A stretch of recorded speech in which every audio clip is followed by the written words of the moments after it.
Oklahoma. That's what it is today, right? Yes, that is what it is. Oklahoma, CLO. The musical. The musical at the Benedum Center. You know what I realized? I have never been to Oklahoma, nor have I honestly think, I don't think I've ever met anybody from Oklahoma. I do know somebody Do you? from Oklahoma. Because I was about to, I'm not even sure it exists. She's a nice person. She's Oh. in my exercise class. Has she seen this, I wonder? I'll ask her. I'll see. All right, what did you think of it?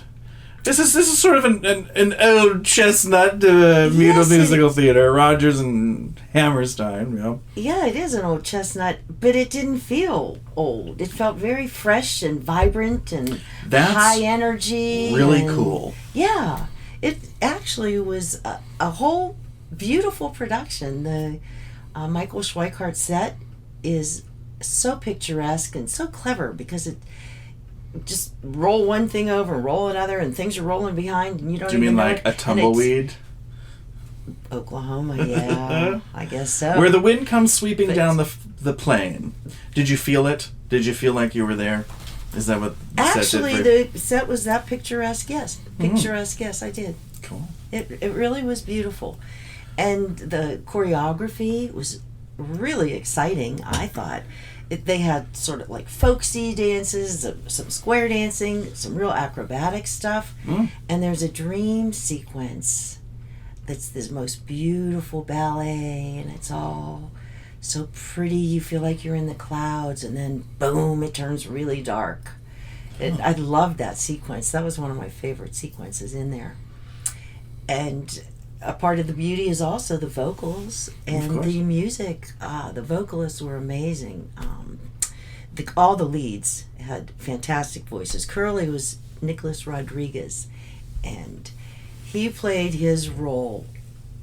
He was just so appealing and so charming and exuberant and sweet and innocent. And then his foil, Judd, Matt Fauscher, he was a real bad boy. And I mean, he was bad. But he looked the role and he just oozed testosterone and sexiness. He was like so what were they, a perfect bad boy. What were they fighting over? Because it's been a long time since I've seen this. And to be honest, What do you I don't think? A woman.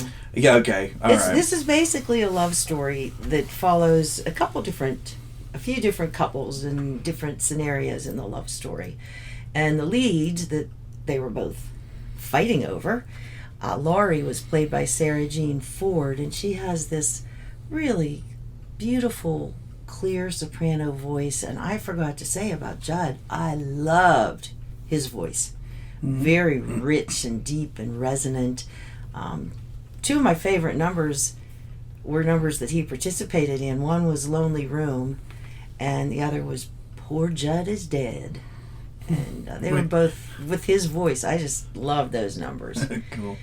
But this is a Rodgers and Hammerstein. I don't even think I mentioned that. And kind of interestingly, this is the very first show that they collaborated on and wrote together.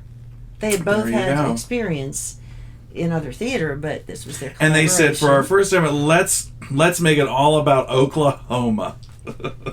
Well, it's just where the love story takes place. And it's a musical comedy. There's a lot of laughs in it. And fog, haze, and gunshot effects will be used during this performance. Oh, yeah. Yeehaw! It's just like a regular Tuesday night around here. Huh? Yeah. And I mentioned it's a musical comedy. The comic relief is this character, Ali Hakim, and it's played by Evan Zess. He's a peddler. He is hilarious. Guaranteed, anytime he's on the stage, everybody was laughing. Oh, good. This is old. It was set in 1906. Wow. So that's part of the reason I think it doesn't feel dated, because it's a period piece. So it's obviously dated, yeah. Okay. Yeah. So it still felt very relevant. I recommend it. Really beautiful visually, auditorily. And what else is there? How did it feel, like, to the touch? Like, were you happy with the seats? I wasn't. How did it smell? Did it smell okay? I don't know where you're going with this. I don't know. It was Bring on the fog and haze, quick. It was a treat. And Dante Kine is the director. It's running through June 30th. and I highly recommend it. I was pleasantly surprised because I thought, Oklahoma, been there, done that, but it just had a wonderful feel to it. Yeehaw. Yeah.